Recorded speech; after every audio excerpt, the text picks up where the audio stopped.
नमस्कार, मैं दीपक शर्मा और मेरे YouTube मंच पर आपका स्वागत है। दोस्तों, कभी कभी शिकारी खुद ही शिकार हो जाता है, अपने ही जाल में फंस जाता है और आज कुछ ऐसा ही देखने को मिला। मोदी सरकार का जो सबसे बड़ा चंदा प्रोजेक्ट इलेक्टोरल बॉन्ड, उसको आज सुप्रीम कोर्ट ने एक बेहद ऐतिहासिक फैसले में जैसे ही गैर कानूनी बताया, अनकॉन्स्टिट्यूशनल बताया, पूरे बीजेपी में खलबली मच गई। आप कह सकते हैं कि पूरी पार्टी को जैसे सांप सूंघ गया हो। मोदी जी ने कोई ट्वीट नहीं किया, निर्मला सीतारमण वित्त मंत्री वो खामोश रही, उनका ट्विटर इस मुद्दे पर चुप रहा, एक शब्द नहीं बोला इस देश की वित्त मंत्री ने इतने बड़े स्कैंडल पर।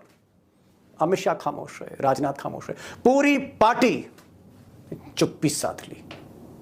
अब दोस्तों, जो सबसे बड़ा सवाल है वो ये है कि जो इलेक्टोरल बॉन्ड स्कीम है मोदी गवर्नमेंट की, या यूं कह लीजिए कि ये जो 16,500 करोड़, एग्जैक्टली कहूं तो 16,518 करोड़ रुपए, उसका ये जो चुनावी चंदे का खेल है, यानी जो चंदा कांड है, ये इसमें सरकार उलझ गई है, जिसे आज सुप्रीम कोर्ट ने कहा कि ये जो चंदा कांड है ये एक्चुअली एक स्कैम है, ये करप्शन से कहीं ना कहीं जुड़ा हुआ है, कॉर्पोरेट और सरकार के बीच का गठजोड़ है।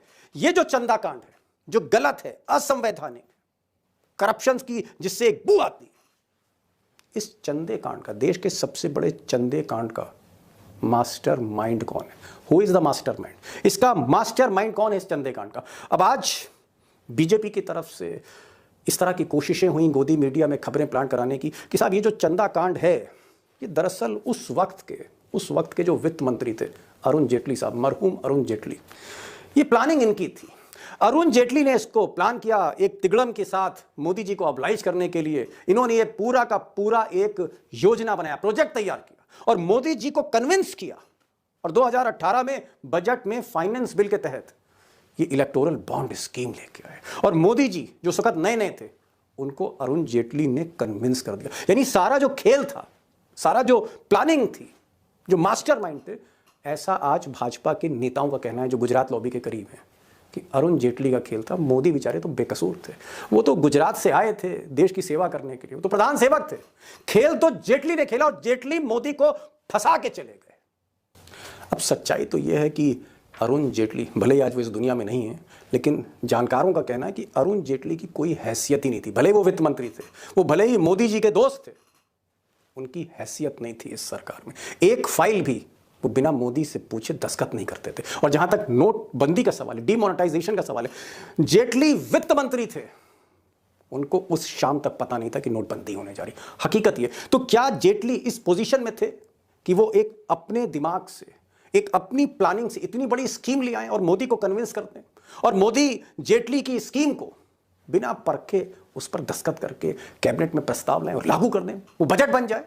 कैसा हो सकता है? या फिर हकीकत यह है कि कॉर्पोरेट से पैसा लेना और वो भी इलेक्टोरल बॉन्ड के बहाने लेना, चुपचाप पिछली खिड़की से चंदा लेना, ये सारा खेल कॉर्पोरेट से पैसा लेने का, मोटा पैसा, लाखों में नहीं, करोड़ों में नहीं, अरबों में ये पैसे लेने का खेल, इसके पीछे गुजरात लॉबी ही मास्टरमाइंड थी। क्या थी हकीकत, क्या थी सच्चाई, क्या थी? और एक बड़ी सच्चाई इस पूरे खेल में आज एक्सपर्ट के साथ इस सवाल का जवाब दोस्तों मैं आपको जरूर दूंगा। Who was the mastermind? सारी प्लानिंग किसकी थी? अब दोस्तों, अरुण जेटली क्या मोदी जी को फंसा गए या फिर ये खेल किसी और का था?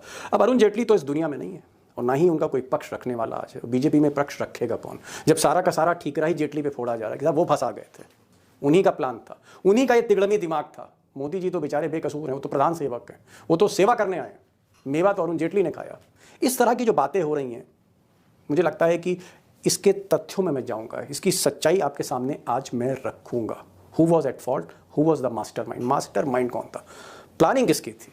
खेल किसका था कि कॉर्पोरेट से हमें इस तरह से पैसा लेना है और उस पैसे को पूरी तरह से ढक देना है, उसको सीक्रेट कर देना है, नंबर 2 को नंबर 1 कर देना है, जो सुप्रीम कोर्ट ने कहा। इस पर मैं आऊंगा, लेकिन जरा आंकड़े देख लेते हैं। अब सारे आंकड़े तो अभी उपलब्ध नहीं है, लेकिन जितने भी उपलब्ध आंकड़े हैं, बीजेपी को इस मोटी रकम में 6,566 करोड़ रुपए मिले और कांग्रेस को 1,123 करोड़ मिले। और भी रीजनल पार्टीज को पैसे मिले, लेकिन मैं कांग्रेस और बीजेपी को ही कंपेयर कर रहा हूं, दो नेशनल पार्टीज को। आपको अंदाजा लग सकता है कि बंदर बाट में मोटा पैसा, मोटा हिस्सा किसकी जेब में गया, प्लानिंग किसकी थी, फायदा किसको पहुंचा, ये आप इस आंकड़ों से आप समझ सकते हैं।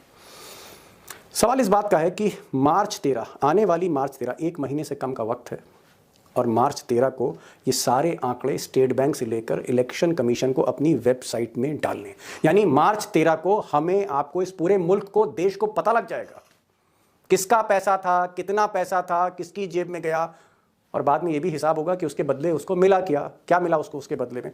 तो मार्च 13 को सारा डेटा इलेक्शन कमीशन की वेबसाइट पर अपलोड होगा, आप देख सकते हैं। यहां पर भी सवाल है, सवाल यह है कि क्या जो आंकड़े रखे जाएंगे, कंपनियों के नाम सामने आएंगे, क्या उसमें कुछ विदेशी कंपनियां होंगी? क्या विदेशी कंपनियों से भी पैसा बीजेपी या पॉलिटिकल पार्टीज के खाते में गया है? फॉरेन अकाउंट से पैसा आया, विदेश से पैसा आया है, और फिर यहां हिंदुस्तान की कंपनी के थ्रू वो पैसा गया है? क्या इस तरह का ट्रांजैक्शंस हैं? क्या चाइनीज कंपनी, चीन की कंपनी, जी हां, मोदी जी ने कई लोगों पर आरोप लगाए कि चीन के दलाल हैं, कई पत्रकारों तक को जो है उन्होंने जेल भेज दिया है, कई नेताओं पर भी आरोप लगाए। लेकिन सवाल है कि क्या मोदी जी की पार्टी ने चाइनीज कंपनियों से चुनावी चंदा लिया है, कि चाइना से पैसा आया है बीजेपी में? यह भी मार्च 13 को क्लियर होगा। और सबसे बड़ी चीज, जो पैसा लिया गया है कॉर्पोरेट कंपनियों से, चाहे वो चाइना की हो, अमेरिका की हो ना हो, वी डोंट नो, 13 मार्च को पता लगेगा। अगर पैसा लिया है, जैसा कि आंकड़े बता रहे हैं, अगर ये हजारों करोड़ रुपए लिए हैं, तो क्या उस कंपनी को चंदे के बदले काम भी दिया है, चंदे के बदले ठेका भी दिया है? और क्या यह योजना चंदे के बदले ठेका थी? इससे भी पर्दा हटने जा रहा है, जिसको लेकर बीजेपी में खलबली है। अब दोस्तों, ये बात सही है कि देश का सबसे बड़ा चुनावी चंदे का यह स्कैम है, और सुप्रीम कोर्ट ने इसे असंवैधानिक बताया, गलत बताया, और यह भी कहा, यह भी शक जाहिर किया सुप्रीम कोर्ट ने कि कहीं ना कहीं इसमें काम के बदले जैसे अनाज देने की योजना है। तो ऐसा तो नहीं है कि यह योजना चंदे के बदले ठेका देने की, इस पर भी जांच होगी आगे। लेकिन मैं बुनियादी सवाल पर आता हूं, असली सवाल पर आता हूं, द बिग क्वेश्चन, कि क्या इस पूरे खेल के मास्टरमाइंड अरुण जेटली थे, या फिर मास्टरमाइंड कोई और था? ऐसा शख्स था जो इसका सारा लाभ खुद ले गया उठा के। कौन था मास्टरमाइंड? इस पर भी आज मैं आपको जवाब देने जा रहा हूं। दो एक्सपर्ट हैं हमारे साथ, प्रोफेसर रविकांत हैं, पॉलिटिकल एनालिस्ट हैं, और आज संदीप मनुधे शिक्षाविद होंगे। संदीप साहब जो हैं वो अर्थ पे और राजनीति पे दोनों पर बहुत ज़बरदस्त पकड़ रखते हैं, और इस इलेक्टोरल बॉन्ड्स की स्टडी वो पिछले 2-3 साल से कर रहे हैं। वाकई आपको एक नया एक तस्वीर देखने को, एक नई तस्वीर देखने को मिलेगी। कई सवालों के जवाब और भी होंगे कि चंदा किसका था, कहाँ कहाँ ब्रीच हुआ, और क्या PM care fund, electoral bond के बाद प्रधानमंत्री के पीएम केयर फंड, जिसमें खूब सारा चंदा आया हज़ारों करोड़ का, क्या अब उसको भी खोल के सामने मुल्क के रखा जाएगा? क्या हमारे और आपके सामने, जो इस देश के नागरिक हैं, हमें पता लगेगा कि प्रधानमंत्री ने कहाँ कहाँ से चंदा लिया? वो भी पता लगेगा अगर बॉन्ड हमें पता लगना जा रहा है। बहुत से सवाल हैं, आखिर तक देखिएगा, सारे सवाल पता लगेंगे, और आपको ये भी पता लगेगा who is the mastermind. Doctor साहब, क्या लग रहा है आपको कि क्या मोदी जी अल्टीमेटली, आखिरकार, अपने, जब उनका सत्र खत्म हो चुका है, जब चुनाव की तैयारी कर रहे हैं, आखिरी पड़ाव में, आखिरी मोड़ में, कहीं ना कहीं भैंस पानी में जाती हुई दिख रही, कहीं ना कहीं मोदी, डॉक्टर साहब, आपको भारी मुसीबत में गिरते दिख रहे हैं मोदी? हाँ, निश्चित रूप से, और वो भी बिल्कुल चुनाव के अंतिम पड़ाव पर, जब पूरा देश खड़ा हुआ है। ऐसे में जब नरेंद्र मोदी अपनी पूरी इमेज को फिर से डेवलप करने की कोशिश कर रहे हैं, मंदिर के ज़रिए, कॉर्पोरेट मीडिया के ज़रिए, और ऐसे में सुप्रीम कोर्ट का ये फैसला कि जिसने दूध का दूध, पानी का पानी कर दिया। जो मोदी जी ये कहते थे कि मैं काले धन के खिलाफ, भ्रष्टाचार के खिलाफ लड़ाई लड़ूंगा, जो ये कहते थे कि न खाऊंगा न खाने दूंगा, आज सुप्रीम कोर्ट ने जो फैसला दिया है, और दीपक जी, जब ये आंकड़े जारी होंगे कि किसने किसने इलेक्टोरल बॉन्ड दिया है, किस पार्टी को दिया है, और कहां कहां से मिला है, तो उसके बाद जो एक्सपोज होंगे नरेंद्र मोदी, उन्हें कोई बचा नहीं सकता। उसके बाद जिस जनता की आंखों में वो धूल झोंकते रहे, वो जनता उस चीज को समझ लेगी कि आखिरकार 10 साल में मोदी जी ने अपने आप को महामानव कैसे बनाया था, और उसके पीछे की सच्चाई क्या है, कि जिन चोरों के खिलाफ वो लड़ रहे थे, यहां तो सारे चोर अपने साथ इकट्ठे कर लिए। और इसीलिए जो कहानी है ना, अली बाबा 40 चोर वाली, जी, अब ऐसे लगता है कि मोदी जी अली बाबा है, वो सारे 40 चोर उनके साथ। अब पूरी फेहरिस्त उठा करके देख लीजिए, प्रफुल्ल पटेल से लेकर के हेमंत बिस्वा शर्मा होते हुए अजीत पवार तक, 14,000 जी, करोड़ का घोटाला।